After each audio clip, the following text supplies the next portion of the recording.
Bagnag sa Pilipinas at tuyon dagiti kang runan adamdamag diti PTV Cordillera. Maramarambakan ti Baloy Festival ita abulan.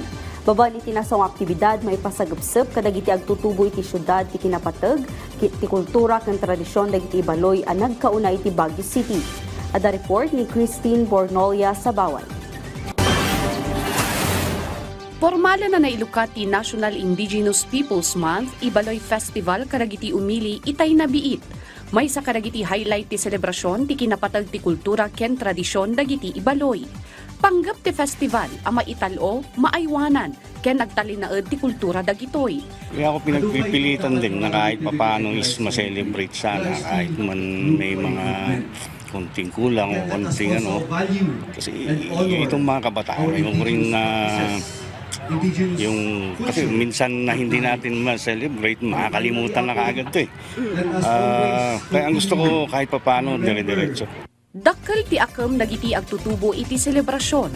Gaputa dagitoy ti mamagtalinaed ken mangipakaammo kadagiti sumarsarunupay a henerasyon iti kultura. Ni Jamie Lakbong, aktibo ang makipaspasat iti kastoy a selebrasyon.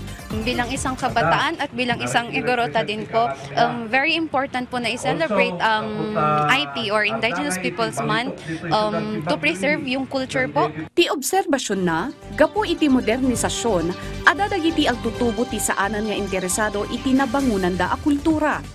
Isu a palagip na kadagiti pada na nga agtutubo. To my fellow youth or yung mga mas bata po sa akin, I hope i-treasure po natin kung ano yung culture na pinasa po ng mga ancestors natin. Hindi lang in terms of dancing, in terms of but also yung mga belief po, yung mga good practices po. Kabayata na manamna mga aglepas ti panakapapintas ti Ibaloy Park inton sumaruno atawan a mailukat iti amin nga indigenous people. Christine Bornolia sa Baway para iti Pambansang TV, iti Baro, a Pilipinas. Iti sabali pay adamag manamnama ang mabakunaan ti nasurok 70 a learners iti Cordillera kontra iti measles, rubella, tetanus, diphtheria ken human papillomavirus. Nupay kasta, inlawlawag ti Department of Health asaan ang mandatory ti panagpabakuna dagiti ubing, gaputan nakadepende no kayat dagiti naganak. Ada report ni Janice Dennis. Iti Rehiyon Cordillera, nasrog 74,000 a learners ti panggap da a bakunaan a naka-enroll iti 1,844 public schools. Iti datos ti DOH Cordillera, nasrog 27,000 a grade 1 ken nasrog 31,000 a grade 7 ti mabakunaan kontra iti measles and rubella vaccine. Bayat a nasrog 15,000 met ti mabakunaan iti HPV. Ang importante po is enrolled sila doon sa public school.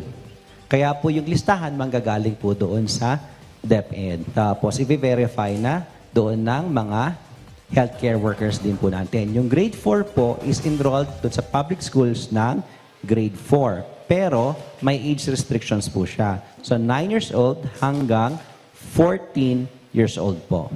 Impeten dapay ati programa ket naituloy laeng itaatawan kalpasan iti suspensyon kabayatan ti pandemya. Maibilang as supplemental immunization ti programa. Makikukoordinar metten ti DepEd Cordillera kadagiti amin nga LGUs para iti programa. Pinaplano pa lang po, pina-finalize yung venue, yung date.